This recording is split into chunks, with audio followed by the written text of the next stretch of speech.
All right, we're back today. Episode, what is it, 21, 22? I don't know, something around the 20 mark. There is a new high limit racing points leader in A Aron.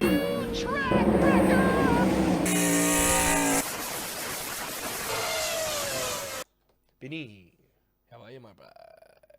Yeah, I'm good, My bro. boy, How are my you? guy. I just called you my boy. Are you boy? It doesn't matter if you are. But No, I'm not bi, oh, unfortunately. damn. Oh no, that's good. That's good, Yeah. brother. What's been I know happening? I probably give you mixed signals. I apologize for that.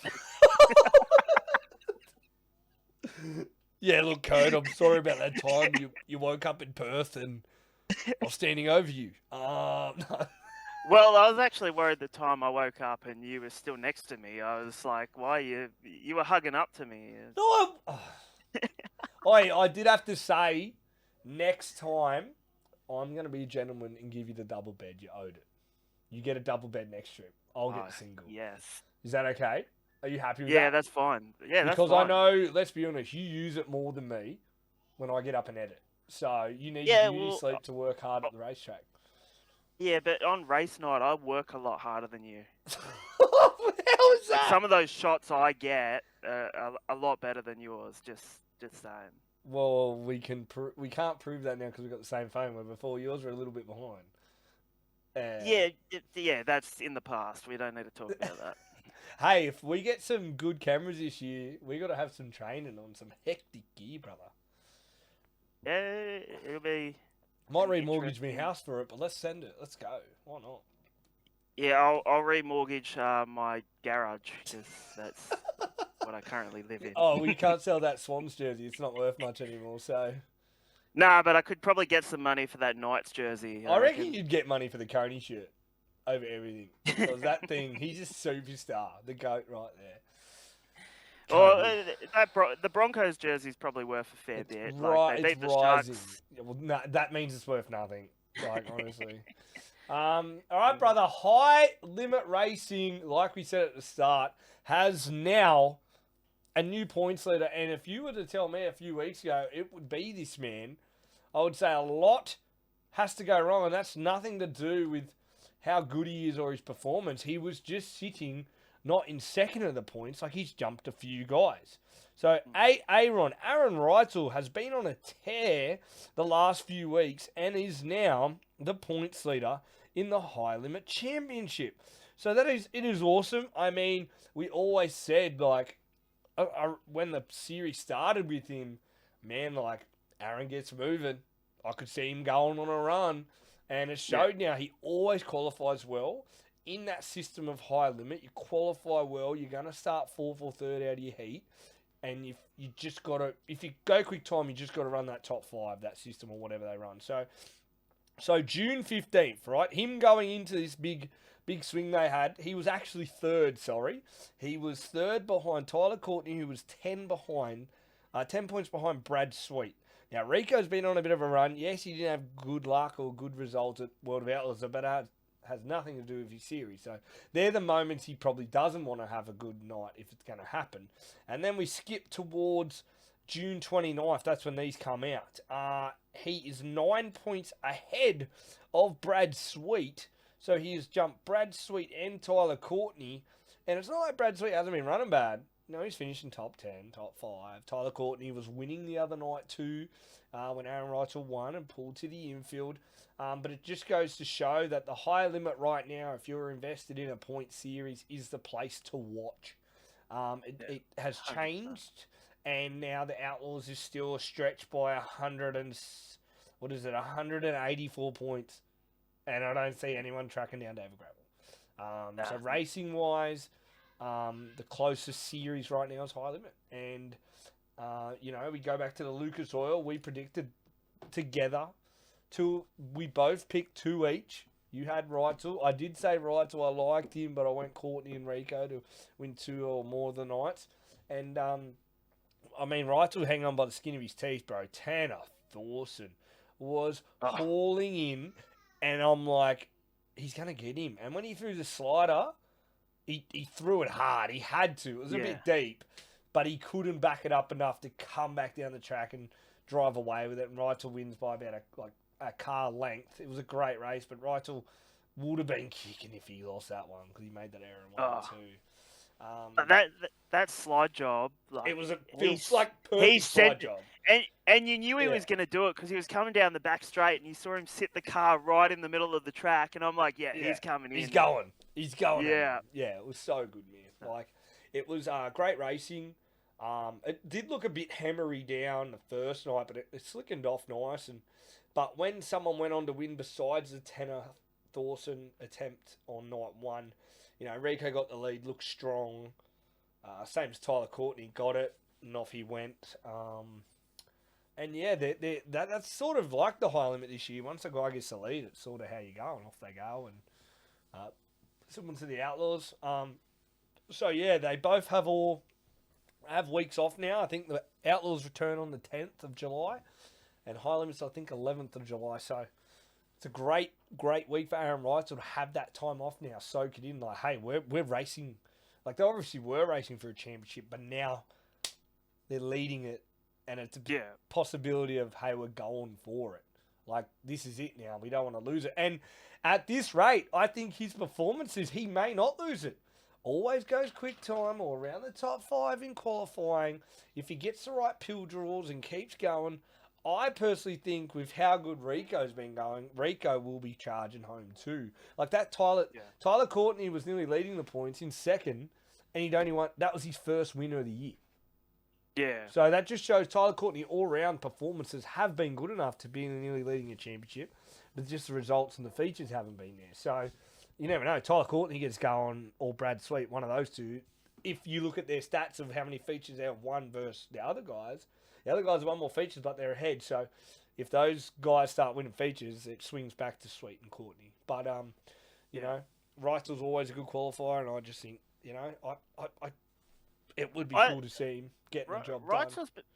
Reutzel's been strong all year as well. Like, he hasn't been, like, even on the nights where he has had a bit of a bad night, he's still been sort of in that sort of top 5, top 10 every time. Yeah, 100%. So, as you said, I think Rico and Brad Sweet, I think they're both going to come home strong, and it's going to be tight to the very end. So it'll be interesting to see. Whereas the Outlaws side of things is gravel's just looking too strong. And that's where we'll move into, right? Like first night at Cedar Lake, it was potentially they weren't going to race at all. A lot of rain around, it was heavy, and I could see a lot on social media that some teams didn't want to race. And some will just harden up and race. That does come down to if there's full-time guys getting paid whether they race all they want. I mean, if they don't, what I mean by that is drivers or crew, they're like, don't have to watch tonight. Let's just pack it up, I'll get paid. If they don't love racing or whatever, it's just a night off isn't bad with how hard their travelling and schedule is, They still had a night the next night. It's not like they were parking it up and not racing at Cedar Lake, but I see it. But yeah, they got the race in, but when you race on a track like that, that's the result you get, Like if you're pushing a show through and there's a lot of track prep to be done to get it back, you're going to have a boring night of fans passing and hammer down. But it's a point series, so it's no different. Like you got to get out and perform. It's hard. Like then it becomes down to in that outlaw feat that format always is qualifying. A hammer down track. If you are not at the right time in qualifying, your night could be back of the bus. Because how hard it is to pass in the heat races after that. Now, like I said, we do like a bit of a punt on the old sprint cars now and stuff with, the apps where you can. I did say gamble responsibly if you do, but it's hard. Like it's not always you can have a little bit of a play, but bro, as soon as those dash wheels draw, it literally is like your bet's home or not. So. It's like, you can check everything else. They make the dash and you're like, please pull one, please pull one, please pull one, pull 3, pull 2, pull an 8. Oh shit, it's done. Like, that's how hard the competition is between first and 8 in both series. But yeah, you touched on the gravel. It was like. He was dominant that first night. But he's going to win the championship. Yeah. Unless he has like 12 motors blown, he's not going to lose.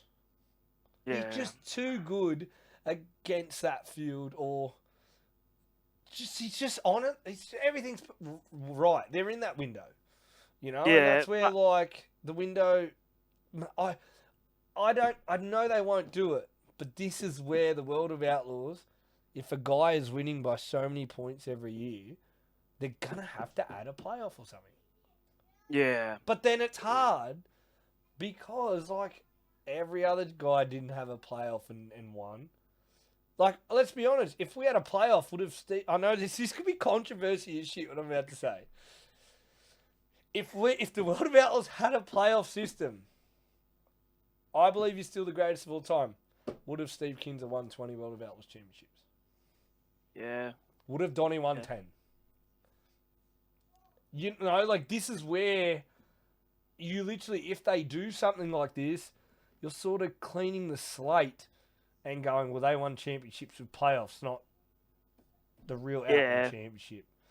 Entertainment value, you know, within 15 years, it's going to be like it's already been. But those first few years, doesn't matter who wins, you're going to have the guys going, this is a great initiative, or you're going to have fans going, he didn't really win, he won one night. Yeah. Well, yeah. That's... It's I don't know where the sport's going to go, but if you're going to copy and try to go mainstream, that's where all the big series go besides F1 still. They don't have a playoff, yeah? I just think Donald Trump ham. China. China virus. Outlaws. Gravel. Genius. Wow. And next week we have Donald Trump appearing on the pod. Muskie. What a guy. Bagging me out, but I'm still the president. They don't know what the fuck they're doing. Put bets on now to see what colour tie Code will wear next week. That'd be the meme. I'll tell you what, the meme this time. Ready? The meme of the season. It'll be like, track prep was shit. Fans, they don't know what they're doing. Anyway, well, yeah, your thoughts on that? Like, how it's so hard because High Limit's so close. Like, yeah. Again, it goes back to, like we spoke about this a few pods ago. It goes back to, is there a difference in the talent that appears at a High Limit show compared to an Outlaw show? It's a hard thing. Like, to me, I feel like they're pretty evenly matched. Like, you look at some of the names on the Outlaws, like, points there, and I feel like they're pretty even. Like, there's guys over on the High Limits that are obviously race a lot. Like, you got the likes of Casey Kane and Rico and Brad Sweet, but, like, yeah, I don't know. I don't like the idea of the playoff system. I hate it in NASCAR. Because I feel like you have one bad playoff race and you're out of the championship hunt. And for some for some of them, they've dominated the season. Like, yeah, I don't know. I'm old school. I like it the way it is at the moment. It's just, I think Gravel's just in a league of his own at the moment. But how long that lasts for, don't know. It's, yeah, like, you got to remember, Donnie was pretty dominant when he was winning. So yeah, I don't know. I wouldn't bring in a playoff system. But with Donnie being dominant, they never had to go up against another series, mate. That was it. Like, you're beating. Yeah. You're the best in the world technically. But now the competition is: are you really the best in the world because you didn't beat the High Limit guys? Yeah, but that's what it's. I don't know. It's just what it is right now. America's big enough for 2 series. Like, I like that they've got 2 series. Me too. I don't think they should be competing. I think they should be working together to make sure the sport is. But they don't. Showcase. They separated. I know they don't. They separated because obviously some people seen what the Outlaws do. It could be better. There's no way they would have left or gone against the Outlaws for their own thing. Like, you've heard Brad Sweet, you've heard Kyle Larson. Guys like Rico, he never really run the Outlaws, so this is his first series, really. He's jumped on board and been 100% in. And I'm sure if there was no High Limit, Rico would be running the Outlaws maybe by now. I don't know. But it's obviously they seen that they can make it more mainstream and support teams and drivers more. You're Yeah. still over there. There's besides the guys that are selling a shit ton of merch, and I mean they're selling a shit ton of merch. Yeah. You know what I mean? But that's because they're doing the social media side great plus their results. They're not just winning. And then back in the day, you had to get the fans. Like there was no social media to post your shirts and talk to fans, and you know what I mean. And I don't see it. The Outlaws staying the same because the high limit are ready to change and do different stuff because they're new. It's not like you're changing legacy. Like if you change the world of Outlaws, you're changing everything Steve Kinser did. Not saying it's wiping it, but I mean like, but that's not how Steve Kinser won everything. Where if the high limit Brad Sweets won them, or whatever, and then in 2 years you add a new initiative to spice it up, the fans aren't going to really go, oh, you've ruined the legacy of this, or you've changed history, because it's so new. They're in a point where I guarantee you they're still trying to maybe manipulate it or change it, like or see ideas, and so that's where I don't know if it's just a new shiny toy, but at the end of the day, they're both the same Sprintcar event. The format's a little bit different. But I feel like the ball's in the court of it's modern. A lot of Outlaws is history, it's legacy, and everyone says I'm the best in the world because I won the World of Outlaws. We do more shows, we do this. Don't get me wrong, the World of Outlaws is still going to pull a crowd, yeah? But you say you're happy with 2 series, bro. The car counts were low at both. Yeah. I don't even think they were over 25 each. Yeah, but is that because people don't want to do the series, or is it more that there's so much racing going on in America that people are staying local? Like, you got to remember, America's going through a recession, if I'm not wrong. So, like, It's a lot money going would on be there. tight for a lot of teams. Yeah. So I don't know. It's a hard one to sort of go through because I agree. You change it, it ruins that sort of history of the sport. Changing it. But I also sit there and I'm like, change up like the format and make it a little bit harder for like the guys that do go quick time. You start them at the back of the bus for their heat races, but then you're going to end up with people just tearing up cars, and there's going to be chaos in the heat races. Yeah, like it's like I get it. It's I get that. I know I'm always going back to it. Like supercars, they used to do a reverse grid race, and then at the end of the year, they sort of tallied up all the damage from those reverse grid races, and it was just like, why are we still doing them? Like team bosses and stuff were like, well, they used to do it back in the day at, I believe, Parramatta. I was told all the fastest guy would literally start the feature at the back. Yeah. And then all my parents and grandparents used to say, it's the best racing ever, because they got to the front, because they were that good. Diving and racing each other, like racing for 10th and 9th and slide jobbing, and because they got to go from the start. There's no waiting around. 25 laps goes quick if there's no yellows, but now they're racing as a... Yeah, it just wouldn't work. I mean, they did do it at Toowoomba recently this year, the twin feature, the flipper. I don't mind that. Like, if they're locked in and you do the one right and then it's flipped, you know what I mean? Like that, I think that's okay. Yeah, I like the twin feature idea. Me too. The first time I ever went to Warrnambool was, I think they classed it as... No, I don't think it was Max's race, but I went down there and they did a twin feature. Trevor Green ended up winning. I don't think it was an actual, like, feature race 1 winner, feature race 2 winner. They just did a break in between, but it was cool the way they did it. Yeah.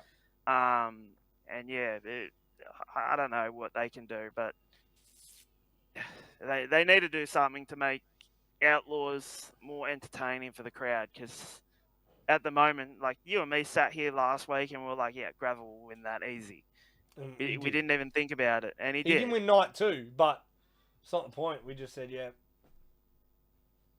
Yeah, but again, you got Carson won night 2 and he's 13 points. And yet Gravel's still... And Buddy dominated Houston's, and he's like second in points, I think. So it's not like anyone's coming from deep. Yeah, it's just... Yeah, you need to do something to sort of spice it up and Well, you look at the times they've raced together this year. Besides Buddy at Houston, it's high limit majority win. Like, yeah, and it's like at least 4 guys or 3 guys, and then David Graver runs 4th. You know, yeah, like that's how it goes. So, but then again, you say like the people say that the better races are here and that, but I could easily on each hand have 4 guys here or 5 guys and 5 guys. You go, can 5 guys from the Outlaws and 5 guys for the high limit, can one of those 10 or all those 10 win a Knoxville Nationals or a Kings Royal or Williams Grove Nationals? You're gonna say yes because they are yeah, that quality. But it just seems the number 2 team is just. And then we've yeah, seen with Buddy at Houston, it was. Macedo is always around there. yeah, It would be those 3, and then I would say, like it is like when someone else comes up, like the Baylog doing really well, like, oh, that's great, it's good. You're seeing someone different at the front, and this is where like you hear Donny Shots hasn't been running lately. They changed from Ford. You said it in before we started. Where has he been? He's there. He's just knocking out his top 10s and that. But did changing Ford do anything for the program? I haven't noticed he's seen anything. Like, no.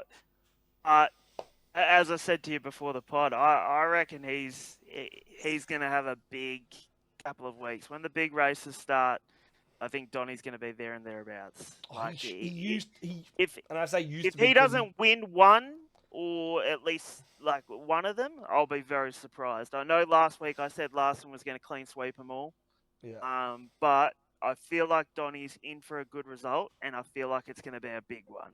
And I feel like it could be that he wins that one and he just goes on a roll because I feel like he's just one of those guys.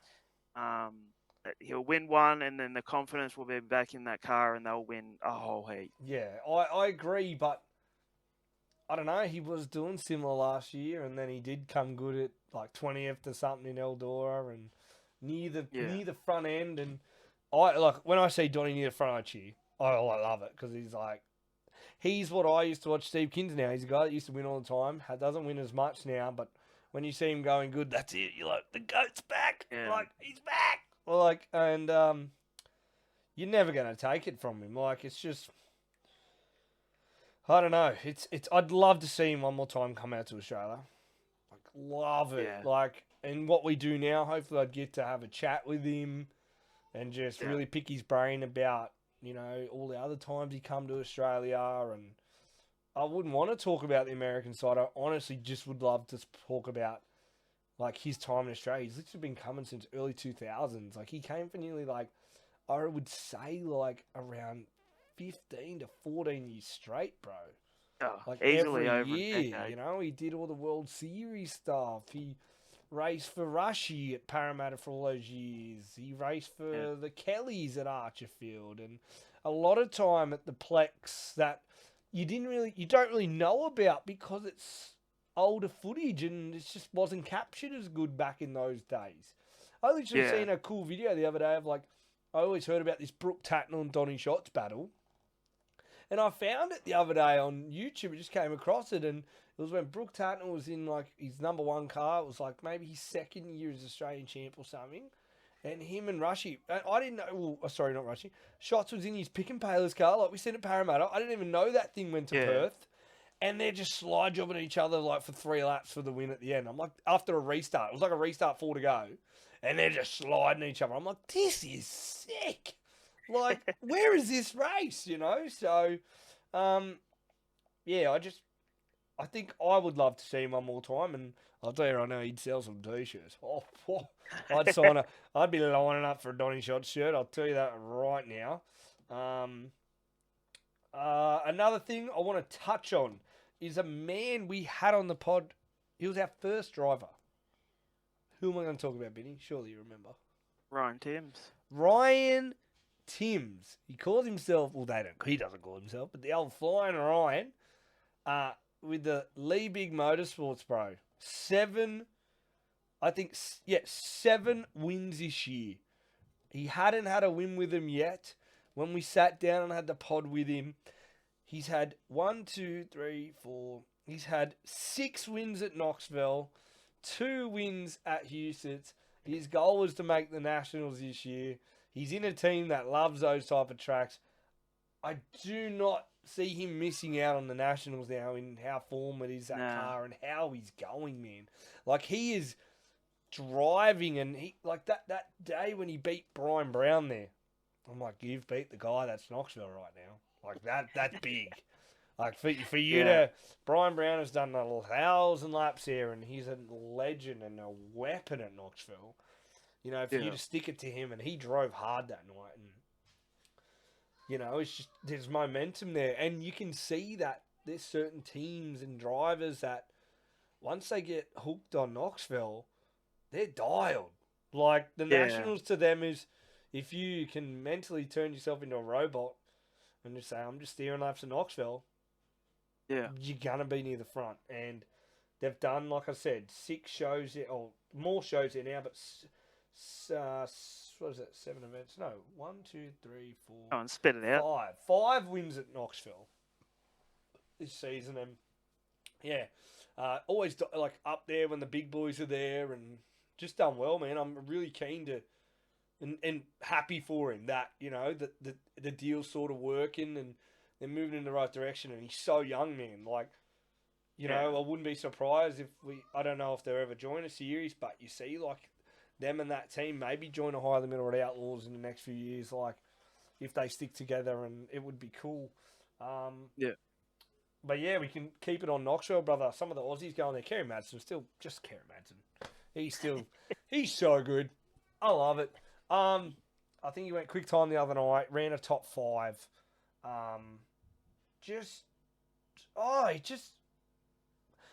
I wouldn't be surprised if he comes back, and if he still stays in form the next 2 years, he wins an Australian title one more time. Like, we got borderline this year, and then T-Bar next year. I don't know. Like, I haven't seen him at T-Bar. I don't know if he's ever raced there. I don't know if he's ever raced at T-Bar. Maybe, but it doesn't ring a bell to me. But yeah, he's just going so good, and it's good to see Ian having a red hot crack again. Now in the 2K car, Tram Motorsport, and Jai Corbett the other night got a 6th as well. He jumped on, and there was a bit of a juicy thing. I seen old, not old, I shouldn't say that. When I mean that, he's just been around a long time. Sorry, Wade and Orange. Wade's good. I didn't mean to say that. All right, he's all right. When I mean that, he's I been wasn't around involved the sport in that, for a long Wade. time. Just saying. Love Wade. But he went up, and there was, Wade mentioned, a bit of a speedway happening in Brisbane. Jai, what do you know about it? Right. Oh, yeah.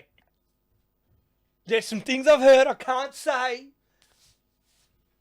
I feel like there's something cool going to happen. And I feel like, and I always use Sydney as so much potential. Yeah. And I think now people have said, Tolma didn't cost nowhere near as Sydney, and look at that place.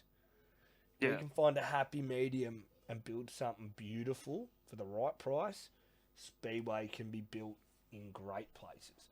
And Brisbane needs one back. Like, travelling to Toowoomba, I love T-Bar.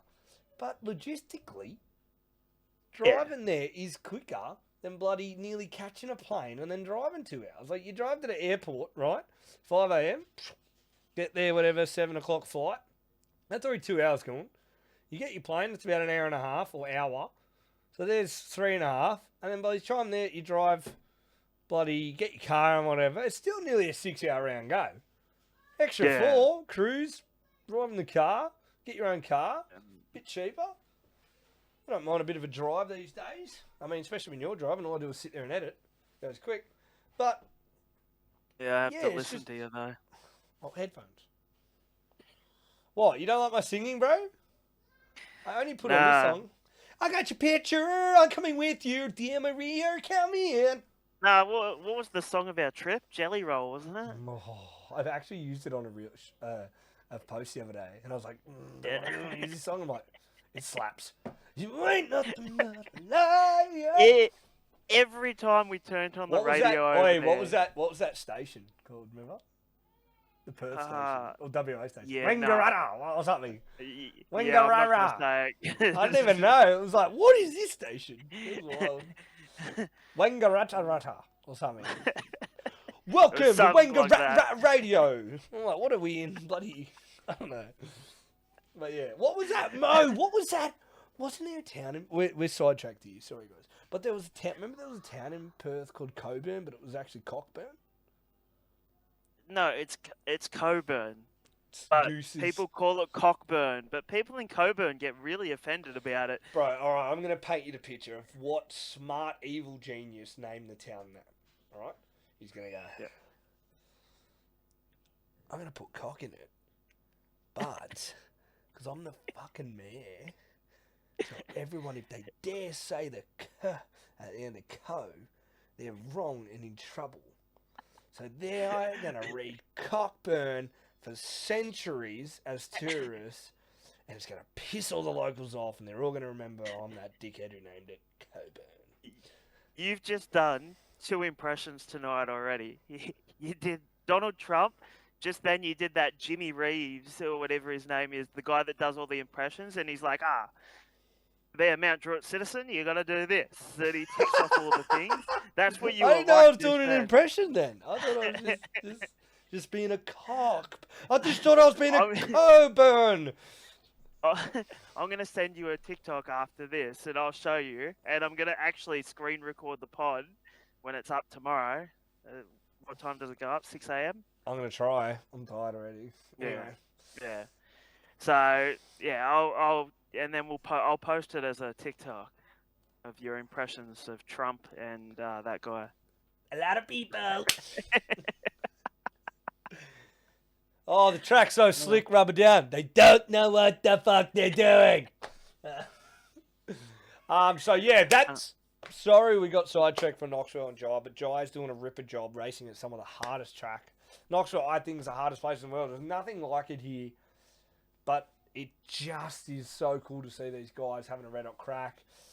We'll then dive into currently Ryan Newton and Alex Adard are in PA. Ryan got a top 10 the other night at Baps. Alex DNF's had a big lick. It wasn't good, but I have heard he's alright. He raced the next today, at Lincoln. Yep. PA has just been so troubled with weather this year. So many rainouts, and first 2 nights of Speedweek actually rained out. They should have already been at Williams Grove and Lincoln, and then Baps, and then back to Lincoln, like for a different race. But yeah, Ryan's just, time trial while making the features, not going through the Bs. Alex has been doing that tonight. He did not get out of the B, I don't think, but it's if you're not going to race at Knoxville, that's the next hardest place in America to race weekly, because those guys are racing for their money, brother. Like, you race a Macri, Dietrich, Raymer, Wagaman, then you've got who else? Lucas Wolf. Like, these guys don't mess around. They're racing for their paychecks. I'm gonna give you a Binny's big pick for next year. Binny's big pick. Right. Are we doing what, like Australia picks or America picks? Yep. This is Binny's big pick, all right? For what season? You got to give me more. The next season. For the 2025-2026 Australian Sprintcar season, Binny's pick. Ryan Newton wins.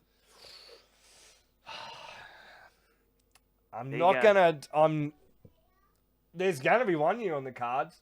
I mean, it's tracking, and they're just like I was watching back the race at Murray Bridge last year, the Australian title race, and he just looked so good. Like, the battle him and Lockie McHugh were having, and now his sort of performances in the US, I just think he's going to come back here, and if J-Mac doesn't do a sweep of everything like he probably can, I think Newey could be Australia 1. I think it's on the cards right now. He's so young. He's got a few years to get it, and I think there'll be a window soon where it does happen. It's just, this is where I keep saying the talent here is so incredible. Like even Brock Hallett right now doing well in Ohio. He's not going there and just done nothing. Like picked up a few wins, top 3s, top 5s. Like you're racing against guys who know these tracks in and out, got the setups. It's like this is their livelihood racing in those places, and you go in there from Australia and compete with them. You may not win, but you're beating guys that have raced for there for 15 years. Like you're doing something right. Yeah. And I just think the big pick this year, okay, we got Borderline coming up, right? That's a big track. J-Mac's ripper at that. Like he's won King's Challenges there. McHugh's won some races there. Jock's good there. Ryan did crash out last time there. I think, he had to fix the chassis. But I'm just saying, like, I don't think... No. I just think... Okay, I'll give you a bigger prediction. A 2-year in advance prediction. 2-year in advance? Yeah. Ooh. Yeah. Whoever wins the title at Borderline will back-to-back at T-Bar. So that means if J-Mac wins, he's going to go 3 in a row. But whoever wins at Borderline wins at T-Bar. And it's going to be...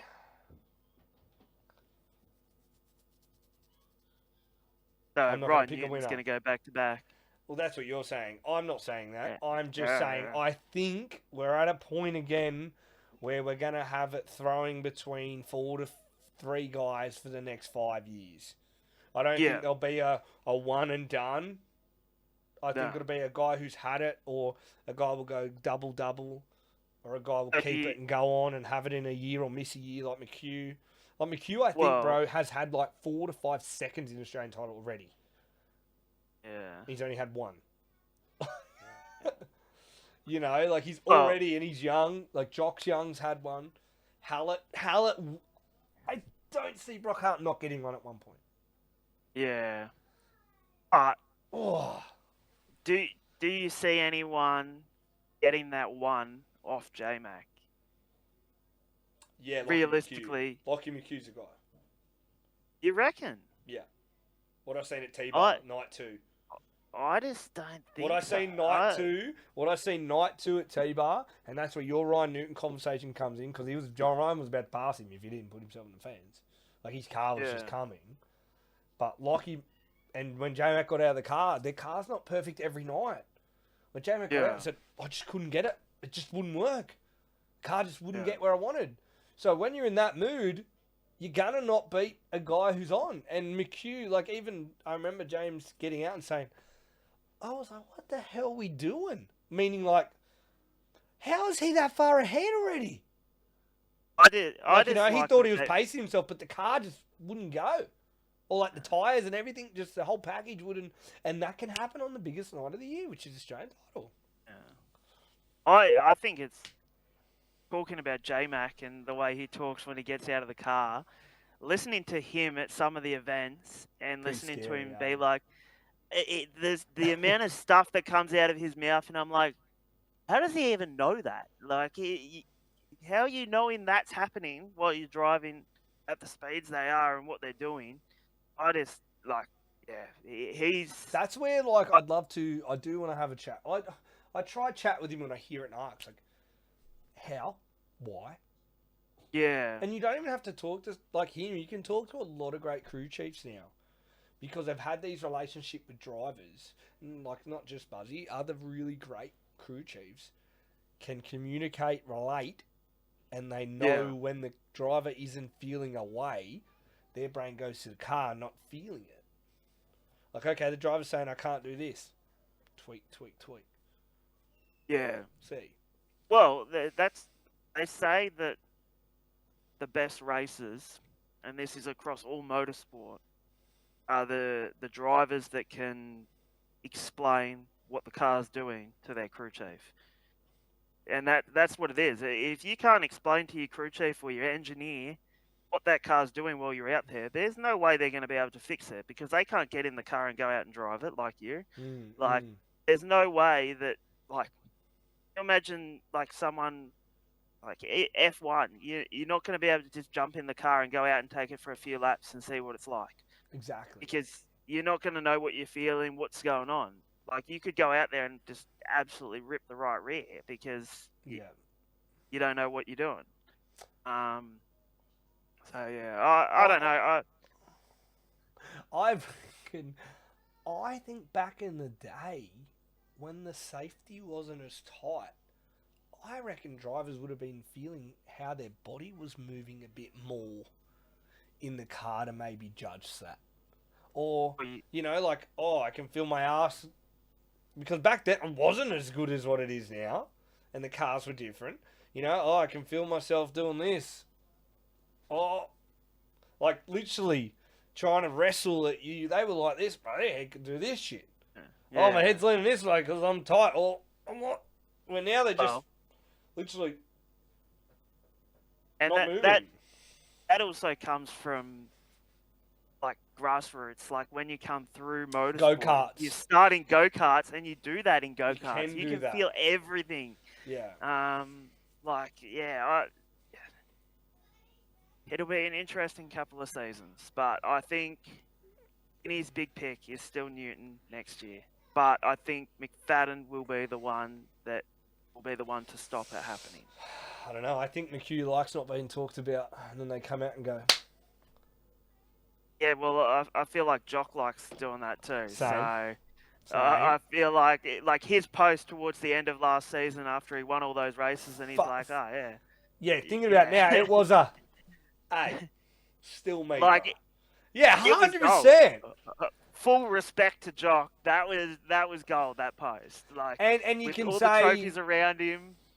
And you can say, oh, look at him showing off or whatever. But if that's your mindset, bro, you got to put yourself in those shoes of all the hard results they were having. They weren't running as good as what they wanted, and then they just go bang, like 68, 80 grand in like 2 nights, and it's like, we're good still.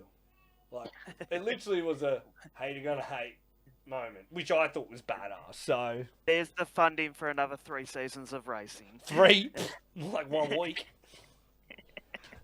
Well, he does. Yeah, true. Okay, all right. I thought about something real quick. We're still on the Aussie scene, and I love it because it's going to be September soon, and Chariots is going to be around the corner, and we're back in the swing of things. National Series. Okay, I did a reel the other day when I was talking to Dane Kingshot about this. Like, if they did a National Series tomorrow, why would Perth teams go and do it? If the money, funding, they don't have to travel as much, and the racing is paying good over in the Maddington Toyota Series. Yeah. They've got a bit of corporate in there. They've got sponsors. Like, they're growing the series. I believe this year they're going to have more tracks involved in WA. I haven't heard or can confirm, but that was the talks and the vibe when we were there going. Or they went to Ellenbrook this year. Some drivers like these other tracks. Like, there's going to be a few more added. It's just that they were a little bit behind on lighting maybe or something like that. But again, you don't have to have the Perth Motorplex. But again, if it's for Channel 7, that's where they're like, we've got to try and make everything nice and whatever, right? But that's where the corporate comes in. So, I believe, and I'm going to say this, if the series happens, it's going to come out not for a few more years, and it will be off the back of turning the Maddington Toyota Series into a national series.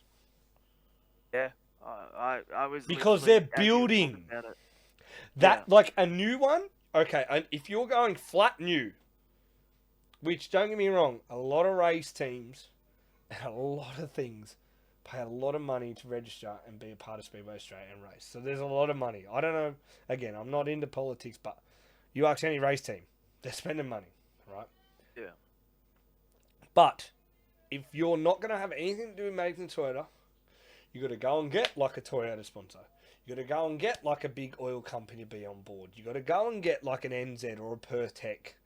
Just something so big that loves motorsports. Like, you've got to get anywhere between 3 to maybe, I would say 6 to 9 corporate big people who love the sport and want to be in on it.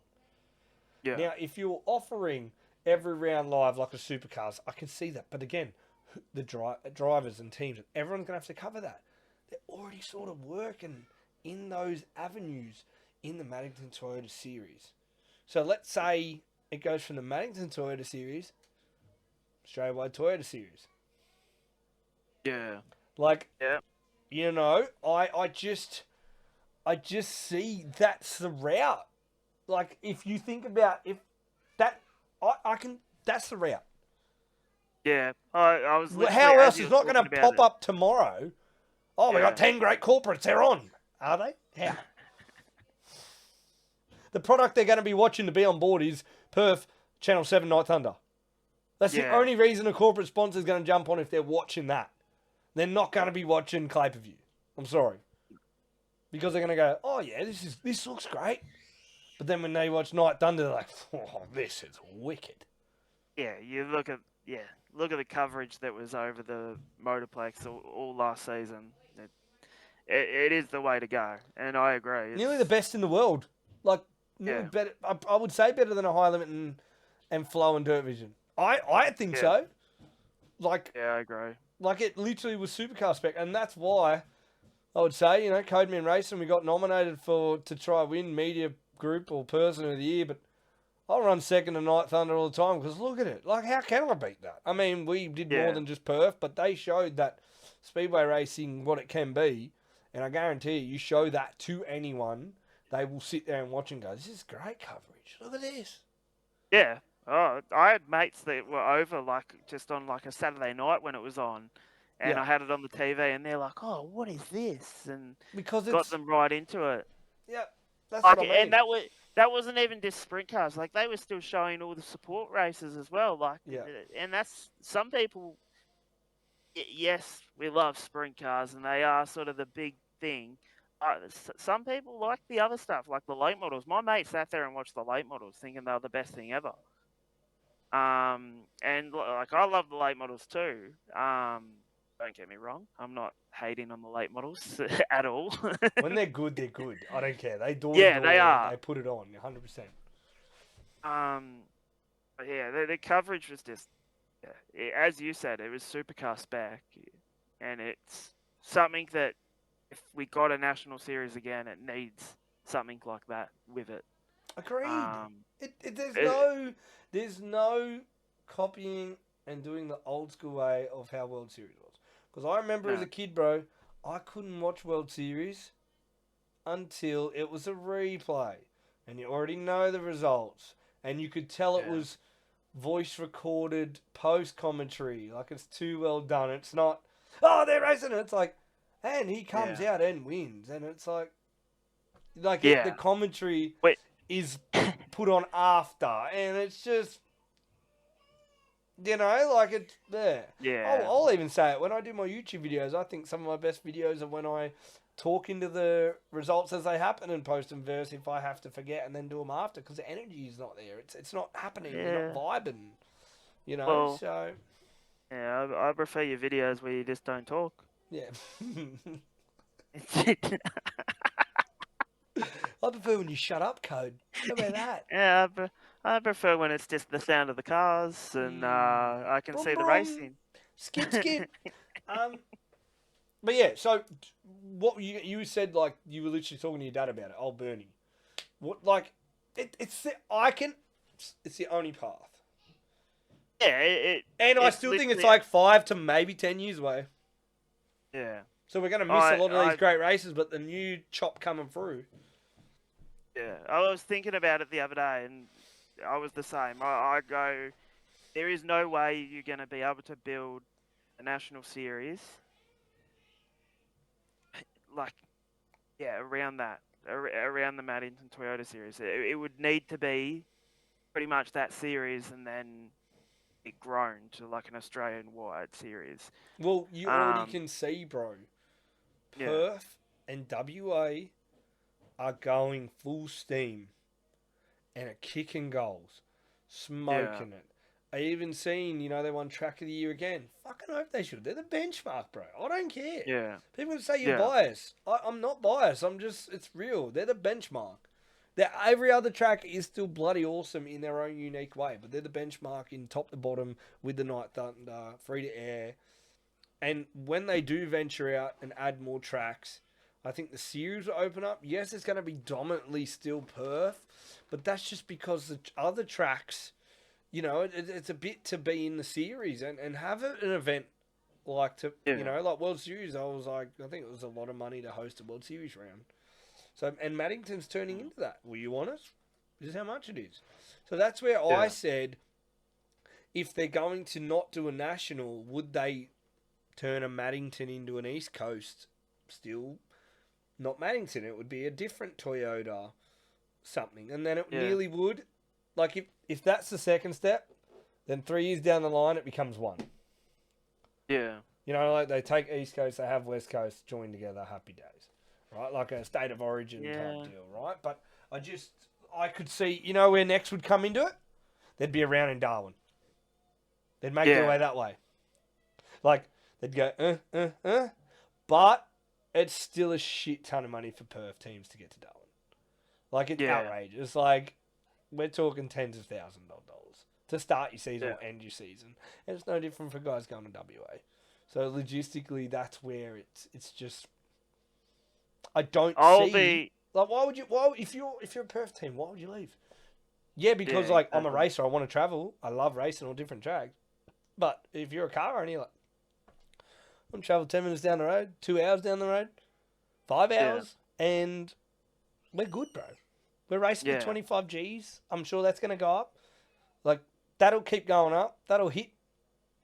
I reckon they're going to try it that to win the Series 50 grand. Like, I think they're going to. Like, there's no way they're just going to stop at 25. If they can get more corporate on board, but it's just a real subject where I've thought about it. There's a lot of work that can be done into it, but I just don't see doing the World Series system and no live stream and all that. It might benefit the tracks by having the rounds there, but someone is just taking a lot more profit than growing the sport. Yeah. People can hate me for saying that or whatever, but there's always hidden agendas in every business. I'm sorry. You can hate on me if you want, but I just feel that way is not going to... I don't think a new World Series, how it was, grows the sport. No, I agree. The way they're going in Perth grows the sport. Yeah. I agree. That's a stubborn whatever comment, but 100%. 100%. Yeah. And we let's say we're youngins, we're, 27s and nearly 30. So we're at the point where we've seen it all and grown up through it. But, you've got guys that are like 15, 16 now that you hear the word World Series and they go, oh yeah, never seen it, never heard of it. Yeah. And it doesn't faze them. It is the past, I think. I hate it. I loved it. I used to love the Parramatta rounds. Wow, Yeah. World Series Sprintcar, so good. But let's be honest, besides Crickies, it was majority East Coast teams doing it. Yeah, exactly. So what would change? What would change? Yeah. The series back then didn't pay as much in Perth, but the cost of travel was ridiculous. Yeah. Now the series pays better. It's ridiculous the cost of travel. Why would you travel? Yeah. Yeah. Unless you literally had the cash to burn, you're like, I just want to experience it. Nice, that looks good. Anyway, that's my rant. Everyone loves a rant. I feel like everyone keeps coming back to it, and I'm absolutely... I'm done with it. I'm done with it, I think. I just want to focus on the Magnington Toyota Series because that's what's going. And I think it'll grow. And I reckon this year we might get some cool new guys doing it. That's my vibe. Yeah, I agree. I hope so as well. I Just hope to it grow gets... on it. Yeah. I want to see that pit facility they've got absolutely jammed with cars. Yeah. Because it's... we joked about it before I went over there last year. And you were like, yeah, it's good. It's good, Binny. Like, you're going to love it. And I was like, oh, yeah. Well, it is that. You know it. Isn't that good? But it's like, but Sydney's home. Like, that's the home track. You got to love it. Like, it's like Parramatta. You loved it. And then you go to Perth and you're just like, oh, yeah, this is badass. Like, still love Sydney, but Perth's badass. And there's... Before we move on, there's no such thing as Perth isn't... I will say Perth isn't good for the racetrack. And I don't mean to say it's a bad racetrack. I mean The track doesn't make perf. It's the people involved in the sport over there make perf. Yeah. The track Yeah, is awesome. I agree. I love it. Love the racing. It's huge. It's massive. It's world class. But the people, the teams, that's what makes Perth special right now, and that's why I always love going there. Wow, that was really inspirational. It's true, bro. I don't care. Next week you're going to come out with a red hat that says "Make Speedway Great Again." Like you're really channeling your inner Trump tonight. Hey, YMCA. Hey. Right. And another reason why Toowoomba's going well, people running it are the right people and doing a ripper job. Yeah. They do it. I mean, you haven't been there, but what I've seen there the last 2 times I've been there, speaking to Ryan, he's passionate about it, man. And he wants to take it. And that's why they're getting the Australian title. They're getting the late model title. Like, they are that in that top 2, top 3 in the country. Tolma, only going well. People involved are awesome. Right people trying to make it happen. So, and everyone knows what I'm trying to say without saying it about a certain track. What? Well, moving on. Not all involved there. Yeah. But that's true. I will swear. Fuck me, Nick. That's all I've got to say. Yeah. So frustrating. Well, talking about frustrating things. Are we swinging to about F1 right now? Yeah, what about Kimi Antonelli absolutely drilling Max Verstappen on the weekend in Austria? Lap 1, turn 2, Kimi Antonelli thought he was a rocket and decided to missile straight into Verstappen. Absolutely cost Verstappen. Thought it was going to be an absolute ripper race with the What was two Max McLarens gonna and the do? Red Bull. What was Max going to do? He was starting Look, at like 7th, bro. Come off it. You're right. Come but off it. I'm sorry. F1. It might as well be called the McLaren one. I don't know. Like, it's another David Gravel right now. But 2 guys can win. But it's still the 2 orange cars. It's not like it's David Gravel's got a teammate that's number 2 and number 1. Literally, like, come on, bro. And, like, Antonelli, you called it. What's the segment we should have? What should it be? I said flog of the week, but I don't want to call Antonelli flog of the week. Ah! Flog of the week right there. Flog moment. Okay, he's not a flog, but the moment was floggish. Yeah. Jesus. It literally looked like, scoot! Hammer down, Max Verstappen. Looked like a Codeman straight line. Perfection. But, on the Red Bull scenario, a second Red Bull car, nowhere to be seen. Oh, nowhere. Yeah, but they're not going to change him. No one wants it. Who would want to go? Don't get me wrong. There'll be some flogging F2 going, I want my chance in F1. Woohoo. But it will be your last, brother. Like, you get that car, it's career suicide. It's over. Yeah, well, you look at the numbers of the drivers that have been in there. I think they're up to like 7. Ricardo was drivers. the best. Yeah, well, that's another topic. I literally had Mark Webber went good. That was a long time ago. But that was before Verstappen was involved and they built the car around Verstappen. And that's the problem. Like, I think the car has been, and Alex Albon did a really good interview on this. I don't know who it was with, but he basically said that car was built from the ground up to suit Max Verstappen's driving style. And no one likes that driving style. You look at every driver that sat in that car. You're not Max Verstappen. The only person that did like it and could adapt to it was Danny Rick. But, and there's a lot of talks about Danny Rick coming back with Cadillac. I don't think it's going to happen. I think Danny Rick's done with the sport. He's enjoying his life now, traveling around, doing what he wants to do, playing paddle occasionally with George Russell and 100%. The other boys. I think he's done, and I think I'm surprised Cadillac's not naming their drivers earlier the next season. You reckon? But they're not naming their drivers till the end of season. Yeah, right. And I I honestly think they're going to name Sergio Perez and Mick Schumacher as the drivers for that car. How's Schumacher going, Um, though? I haven't heard anything. Like, he's a reserve driver for Mercedes at the he's moment, just sitting but there. I just think he came in with Haas and sort of had a go with Haas, but I don't think he had the car to be able to do it. I think Cadillac is going to have a car to be competitive. I don't get it.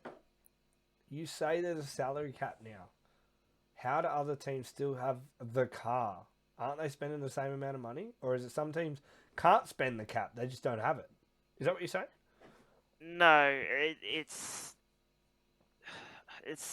some teams have the knowledge to be able to make the car they want, but it all takes time and development to actually do. Yep. So, for example, Aston Martin obviously hired Adrian Newey basically took Adrian Newey from Red Bull. He's going to build him a car, but it may not be quick till 3-4 seasons time. Yeah. So yeah, I don't know, but yeah, as you said, it's McLaren show at the moment, and Oscar and Lando in those first couple of laps really showed people that how competitive those two are going to be against each other the whole time. And I think the only thing that stopped Oscar from winning that race on the weekend was his lock up into turn 4, which was a dive bomb that he was going to do, and Well, we had to he say nearly it. ended. He's not going to. Yeah, Yeah. yeah. He nearly took his teammate out, but he absolutely destroyed his front right tire, and couldn't build that time back up. But yeah, I think it's definitely down to a 2-horse race for the drivers' championship there. After Max DNF, it's like Yeah, a lot of points, and he has to bank on one of them having a DNF each to be back in the loop. Yeah. yeah, exactly. But in saying that, it's still a long season. Like Silverstone this weekend. And then I think they're off to Spa, and then after that it's summer break. So I think it's about a month off they get. So do you now? You're a Max Verstappen guy. Like, to me, I would say he's in the same picture as Michael Schumacher and Ferrari. Like, that to me is iconic duo. Red Bull, Verstappen. Like, that probably nearly one of the greatest combos ever. Same as who's the guy? What's his name? Lewis Hamilton and Mercedes. But now he's in Ferrari. It's such a big other name. You're going to remember him for that period. And okay, if Schumacher did race for someone else, right? But now if Max ever goes to someone else, will it just be right now another Hamilton to Ferrari where it really doesn't make a difference or have an impact on the sport like it was supposed to? Because they're going to change the car for Max, and the other guy's going to get worse. Where now the old mate's gone to Ferrari, it hasn't made the other guy worse. The Staines, I reckon, he's still performing better than Hamilton. I don't believe Verstappen will go anywhere else. I honestly believe Verstappen will retire from the sport before going somewhere else. And Money talks. Money talks. Yeah, but Red Bull love him too much. I think him as a brand. Red Bull love him too much, and he's now started his GT racing team. They raced in Spa on the weekend. I believe they won their class. He races in it, or he's got races for it? No, he's got races for it. Yeah, okay. So, and that's another thing I wanted to bring up. If you watch the crash between Antonelli and Max Verstappen, I think that's the calmest I've ever seen Max Verstappen get out of the car. Any other driver, like if that was George Russell that crashed into him like that, Max would have been out of the car punching his head in. But Max got out of the car. So calm? Because his GT racing team was racing at the Spa 24-hour race. So he went from the crash at turn 2 and just sat straight and back to the pits, and watched the GT race. And then when the F1 finished, he went and did his media commitments, back on his private jet and home. So he put his team owner hat on, in a way, like... Yep, he literally, I reckon when he crashed out, he was like, I can watch my team race now. And, like, that car has Verstappen.com all over it and Red Bull. Like, Does it really? Going to another team. Yeah. So you think just he's Red Bull's too much in him. He's too much in Red Bull to ever change. Where like Mercedes isn't a Red Bull. I don't know. Mercedes is Mercedes. Yeah. Like them Hamilton, him going to Ferrari, it's just car to car, like brand to brand. Where Red Bull is like you can be a Red Bull athlete forever on anything you touch. I think Red Bull is Verstappen and Verstappen is Red Bull. Like they're just hand in hand, and I don't think that you're right. Will ever go. I reckon you could go to nearly every country in the world, and he is associated with that logo. Where I don't think Lewis Hamilton was ever associated to that logo, like Mercedes logo, like how Red Bull is. So, do you ever see, and maybe F1 and Red Bull pay too much money, do you ever see another energy drink or something like that entering F1? Or no, Red Bull would tie it up and be like, not happening. This is our sport. I don't think there's... Yeah, I don't think so. Like, you look at Monster, they're heavily invested in sort of their action sports and stuff like that. Like, they are sponsors of McLaren, but I don't see another energy drink entering. Unless someone like Logan Paul or something brings in a heap of money and just goes, oh, yeah, I want to make a team. And I've got a prime splash F1 some cash. Yeah. Yeah, like, I just don't see it I could see that Wildcat doing that. Yeah, even that, who's the guy that brought out that Flipside energy drink? I could see him doing it. Flipside? He's just... the flog. Yeah, I know you're talking about. The rich guy. Put the bloody car in his house with the crane. What's his name? I could see him doing it, but I don't see any other energy drink sort of coming in and being as sort of dominant as Red Bull. like with Red Bull, I mean with Monster, like they're Cam Water sponsor, but it's not Monster Racing. No. So like that's where Red Bull, their owner team, it's not like a corporate sponsor backing a team. It is, but it's not at the same time. It would be a lot more into it than like the Red Bull Racing, and that's where you see like, bro, I remember Red Bull first getting action sports on like Daniel Dares and the BMX on TV and all the cool BMX riders. That's me throwing a retro back there. Had the BMX helmets, and then it went to motocross, and then all of a sudden it was in F1, and we all knew Mark Webber, but like you said, Max Verstappen took it to the next level, I think, as a brand, and seeing the F1 Red Bull win. It's like Red Bull besides Mother was one of the first energy drinks I ever knew about growing up. Yeah, I think it wasn't a case of like, as you think back in the day, Sebastian Vettel was probably just as dominant as Max has been. I don't think social media was as big of a thing back then as what it is now. Like, there is so much social media that goes around now. Like, if you're a celebrity, you can't cough without someone catching it on camera and posting it somewhere. Bro, I know F1 from social media. I'm lucky to watch a lap at 11, 12 o'clock at night like you. But I check out who's on pole. I know where everyone's starting, and I actually don't have to watch the coverage. That's how good their social media teams are. Yeah, and that's the one thing I always tried to say, and we do when we're traveling.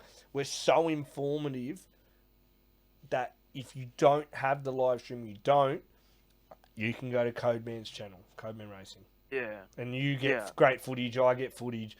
We post it. We share stories. Like, just be the place to go. That's my goal all the time. And that's what F1 do. Like, something happens on the track, they post the clip minutes later, a crash minutes later. It's trending while the race is still on, and NASCAR's so good with that.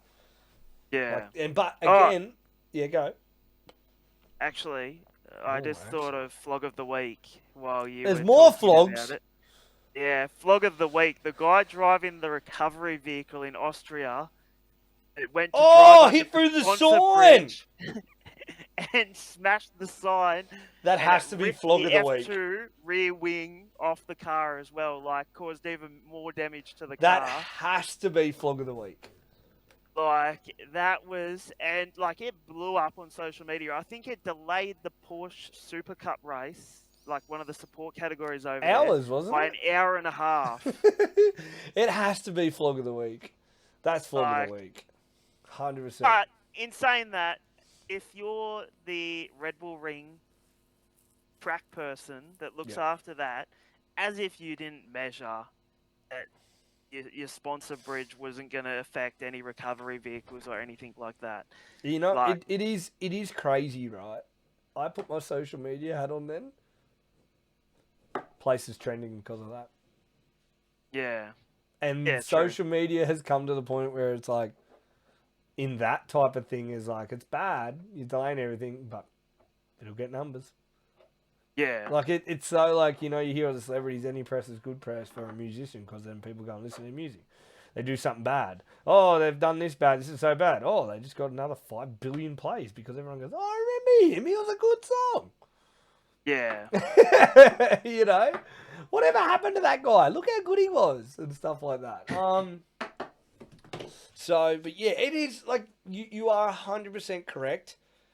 Who got sacked over that? Who didn't measure that? Yeah. That's Like, the thing. That's what I want to know. that is next level ridiculousness of a worldwide event like that. Shouldn't even come close to happening. No. Like, someone, maybe they didn't know that's how tall the truck was going to be and it rocked up and they're like, oh shit, we forgot about the sign on that straight. Yeah. Because F1 cars are this small. Yeah, well, that's the thing. They are small, but yeah, I just don't know how they didn't figure that out. Yeah, it's a bit touch and go, isn't it? The old flogness. Flogitis is real. Flogitis is real. That's a cruel case of flogitis there. 101. If you go to the doctors and go, I've got what that guy's got, you would point at that video and go, flogitis, flogitis, flug virus. But yeah, you, before we go, big dog, you went and seen the new F1 movie. Honest thoughts. Is it as hyped and look cool as it was, or no? I, obviously, massive F1 fan. Yeah. I think it was good. Yes, there's parts of the movie that are unrealistic and wouldn't happen in the race or in races. an F1 race or in life? It wouldn't happen in an F1 race, and if Okay. they did, you would be penalised or disqualified. And then there was probably only one other bit that sort of was real unrealistic, and the way they sort of did it sort of looked like they had got it out of a PlayStation game, like playing online, and they got one of the crashes there. So, but other than that, I think it was really good for the sport. What are you looking at? I don't know what the fuck that blue shit is. It looks like a mask.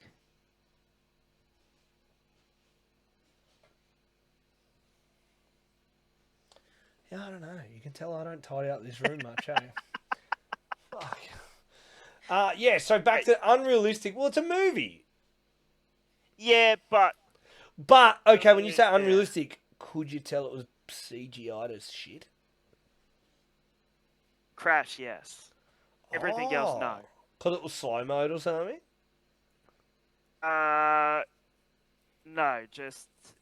Yeah, if you go see the movie and you see the scene I'm talking about, you reckon I will pick up the scene? You'll know the scene. Oh no! But okay, it's a movie, right? But it's not a documentary. Documentary? What the fuck? Documentary. But like, would you see it again? Would you recommend it to a racing fan?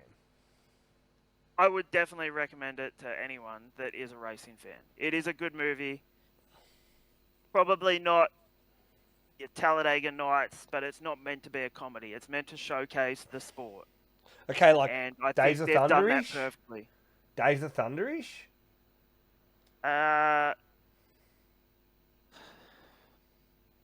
It's sort of like, well, it's directed by the same people, I think, but it's like Top Gun. Oh. Oh, I did hear they So said like they use Top the Gun. same cameras and style from Maverick. It's Top Gun, Maverick, cross F1. Sounds like the best movie ever. Just quietly, I love Top Gun. As I said, there was scenes that, as an F1 diehard fan, you're like, oh, come on, that's. Oh, so I'm gonna love this movie. You'll love it. It's a good movie. You know when I hear Top Gun?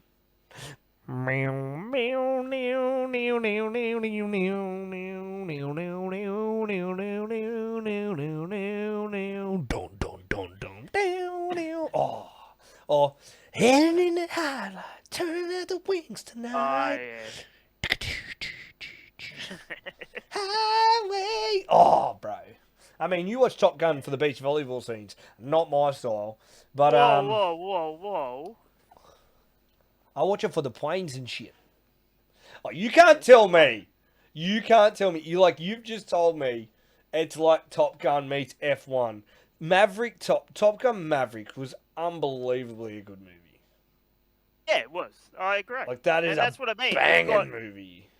It is very much like that. The way, even the storyline is very much.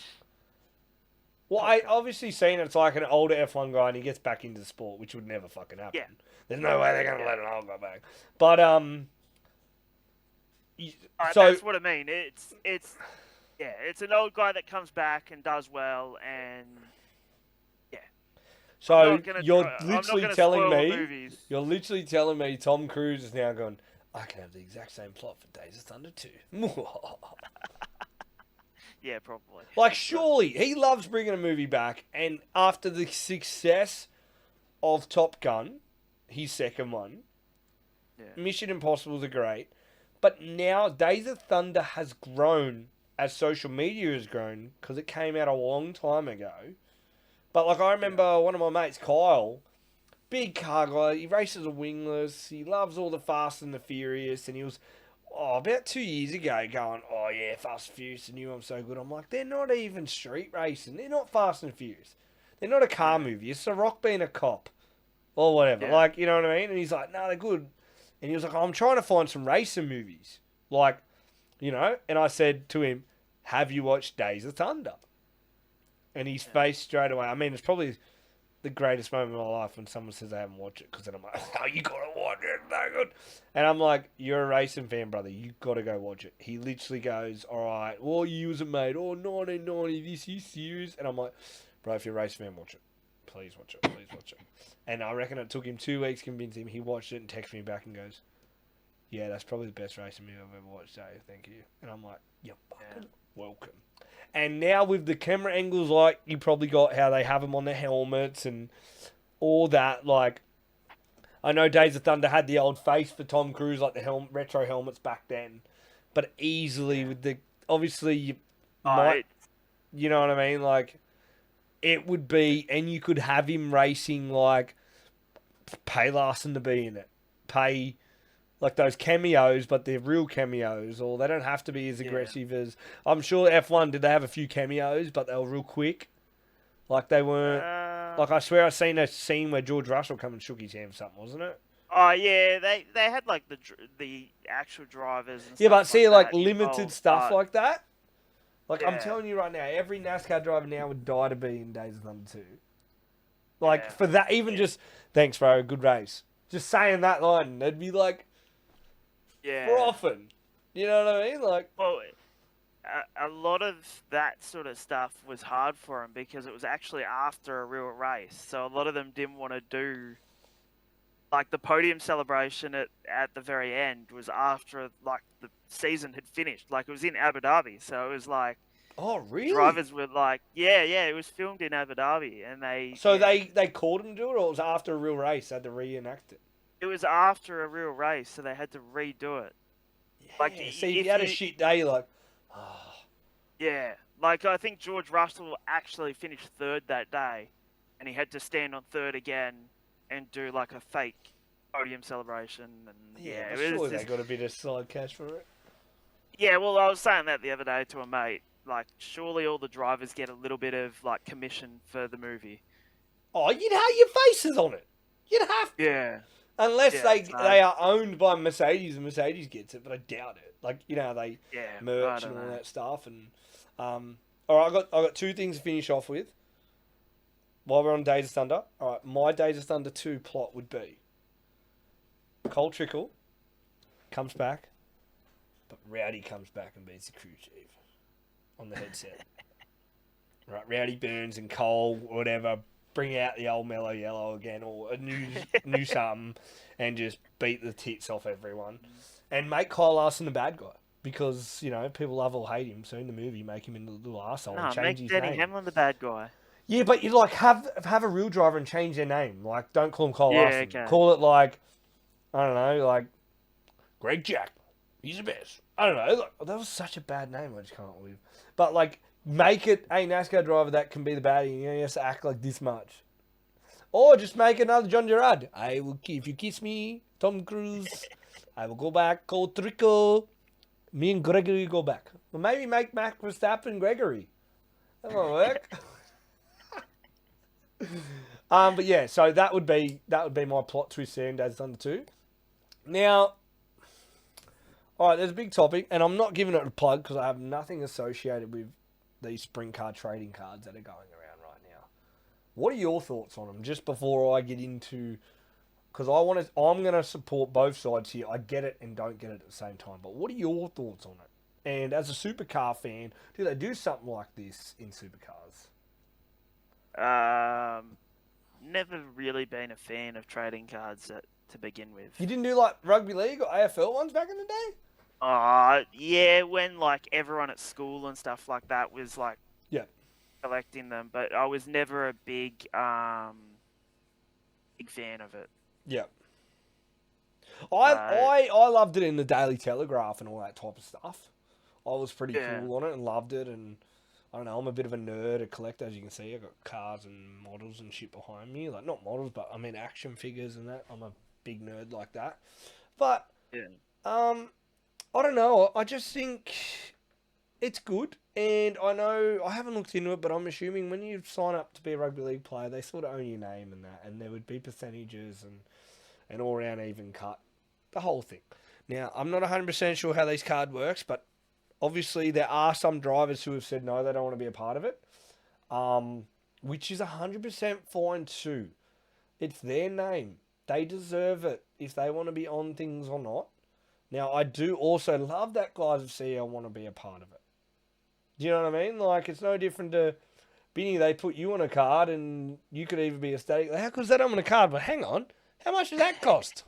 Hey, you making money off me, motherfucker? Like, so, and I know you're gonna, when the cards officially come out, you're gonna not see drivers on it, but I just hope people don't go at the drivers that aren't on it, because it is their name, and they sell their own merch, and they're just, it obviously is still working on if it's gonna be for everyone. It might work, it still might work, and the cards do look beautiful, and I think they are cool, and you're going to have a lot of people collecting them, and some of the legend ones are cool. But again, I just hope people aren't like going up to drivers and being like, "Why aren't you on it? Why aren't you on it? Where's your card?" They're like, well, it's obvious reasons, bro. They're just not ready to be a part of it, or they believe it should be run a bit different to suit them as an individual, and it's their name. That's all I will say. I said I'm all for the sport, but again, this could be completely different though, bro. We sign up and do a Madison Toyota series, and in their contract they said there will be playing cards with your name on it. Okay, sign away on it. Like, you know what I mean? Like, that's different. It's a series. You're a part of it. It's your own. You don't have a say in that. It's the series. Like, Madison Toyota tomorrow could do a card series, but the drivers have to sign away. Yeah, I'll be on it. Yeah. Like, that is... Like, I wouldn't be surprised if Maddington do it, Like, that's not bad. Tomorrow. And you do it by series. 2005, Maddington Toyota drivers, collect them, or get 2 each week when you buy your ticket through the gate. You know what I mean? Like, come through the Perth Motorplex. Or you got to go to Ellenbrook to get it too, and you make the fans travel to collect the cards or something. I don't know. Like, that's where it's just touch and go, and I just hope I hope it goes well for the guy that's doing them. I do, because it's a cool concept, but as long as, I don't know, just everyone's on board and it's for everyone. Does that make sense? Yeah. Yeah. I yeah, it's got to be done legit and everyone on board. Otherwise, it's not gonna Or work. if the way they're doing it is fine, like just don't. Look, if the drivers aren't on board, if some drivers aren't on board with it, cool, just let them be. Yeah, Like, just let them be. exactly. You know what I mean? Like, there's still plenty of cards available and around, and like everyone doesn't need it. And I know it sounds weird, but drivers have hero cards. Yeah, yeah, I know exactly. it's not. I know it's not a set though, and it's not that, and they're not that size. But yeah, I'm all for it. I love adding new things. I think it looks cool. They look beautiful. They've done a great job. But I just hope it doesn't become a thing where we're talking about it on social media again of why this driver not doing this, what this. Like, just move on and have fun doing it if people want to be on board of it. Yeah, And if it gets to the agreed. if it gets to the point where enough it's 50-50, well you got to change how it works, bro. Yeah, That's straight up. Like, I'm not here plugging it, but I think they look beautiful, and yeah, we need more stuff like that. But as long as it's done the right way, and I'm not saying it's done the wrong way. I just obviously to some people they're not interested. yeah. So yeah, Look, you've been very political tonight. have I? But in a Yeah. good way. I'm not like trying to be like. No, no, in a good way. Not like I'm not sitting here going, "Oh, yeah, Kate, you're a knob." But, Yeah, I'm not. I'm not. And I'm not in a trying good to way. make clips and clickbait shit because I'm not that guy. But it's like I'm gonna clip some really good of our conversations because they get people talking. But as long as it's for the right thing, not to let's make a topic and then just see all the fucking hate come through. Like that's just. I hate reading that shit. I'm not about it. But people are gonna have their opinion at the end of the day anyway. Yeah, you could stop with clickbait and just start doing clickbabes. Oh. Oh, oh. You reckon we need to sign on a chick that's good looking and she does all the talking on our videos? What about if I just get, like, I'll get Morgs in the videos more. She can be our bikini girl or something. Love you, babe. She probably doesn't listen to the whole episode. Code Woman. Ooh. Oh. What would her theme song be? Do it like Oh, calm Wonder down. Woman. You're talking about my fiance here. Don't you start talking about what she'd be wearing, you sicko. All right. Whoa. All right. I can say she can wear a mankini for me. Why would she wear, no, womankini. All right, don't think about mankinis. You know what I mean, a one piece. And Nice. there's another code, man.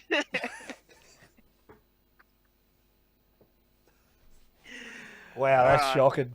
Shocking. All Wrap it right, up. yeah, to finish off, top 5 racing games. Go. You are so bad if I put you on the spot. Yeah, can I do top 3? Sure, I could be here and go, what have Outlaws 2002, what have Outlaws 2002, what have Outlaws 2002, what have Outlaws 2002, and Crash Bandicoot Tag Team Racing. Crash Team Racing. Yeah, Oh. that's got to be one. Alright, what go? Gran Turismo 7. Project Cars, the first one. The very first one. That slaps.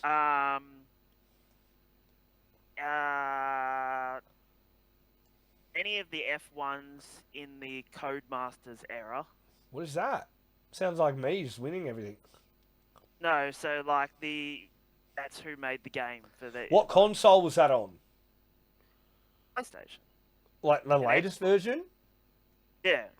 Also, like what year onwards? F1 onwards? Like, was there a moment where it changed and got really good? Probably from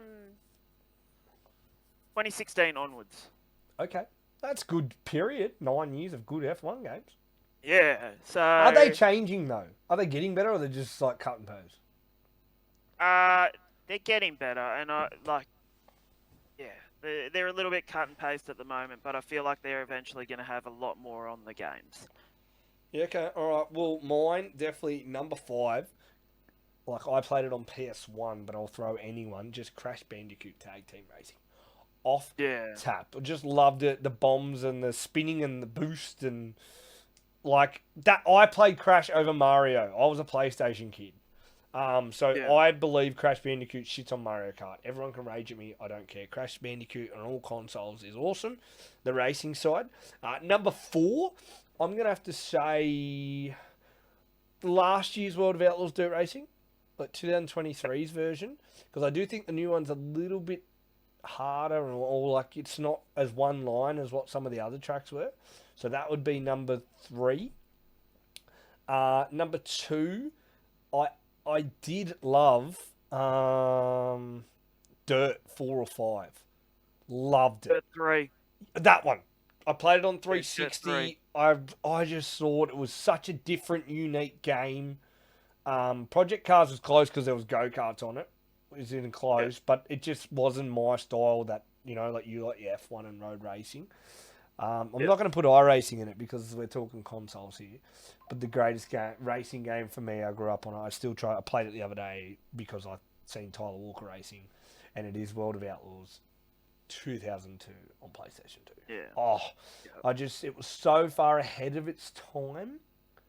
You literally, if you had the same physics and remastered that game today, the whole Speedway Sprintcar community, it would make a killing. And you could probably charge $100, if it was the same, you could charge $150 online for it. And I guess what? It would sell out. I would stream that shit to the moon. If you made the online like it is now, even if it was ghosted, I wouldn't care. I'm telling you, like, the cream would still rise to the top.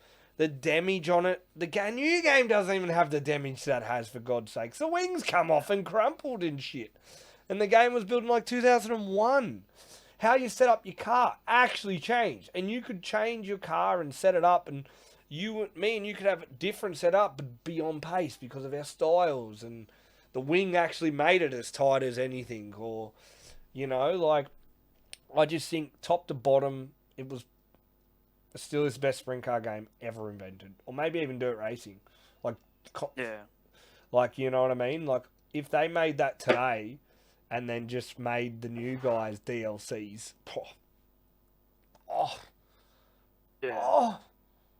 As long as the same cheat codes worked in the career mode. There was like Chim Chim, where you got like unlimited $1 billion, and you could race 410 straight away and not run around the locals and go real slow. And all you could run it was like Lernaville and fucking one other track because you were local. And the career on that was good too. Slaps. Like, it was really good progressively hard. Like, you sucked, but you had to commit and earn your money. You couldn't just skip seasons and shit. Yeah, what was the game? It wasn't really a racing... Well, it was a racing game. It was the one where you could, like, drive with trailers, Driven to Destruction. Never played that. Oh, you got to look it up. It was one of the best games. You used to have reverse racing. Driven to Destruction? Yeah, look it up. Look it up after. Do you remember the Burnouts? Burnouts. Burnout Paradise. I think it was like the first one I ever played, and I thought it was the best thing. Just driving into everything and trying to destroy everything and get more money or more damage points or something. Oh, what a game. Anyway, I'm going to wrap things up because I need a piddle. That beer got free, brother. All right, good chat. We went half an hour longer than I wanted, but it was ripper. For you guys, if you got to the end of the episode this week, I will be catching up with Cricky Motorsports crew chief Maddie, and all the way from the US in Iowa, Jai Corbett. I'll be catching up with for the pod. So there are 2 episodes coming up that will be out within the next week. We're going hard. We're pumping the pod. So get around it, like on all the socials, YouTube, whatever. If you've watched it, let it play. Get more views for us. Be those type of people. It's free to support that way. Cheers!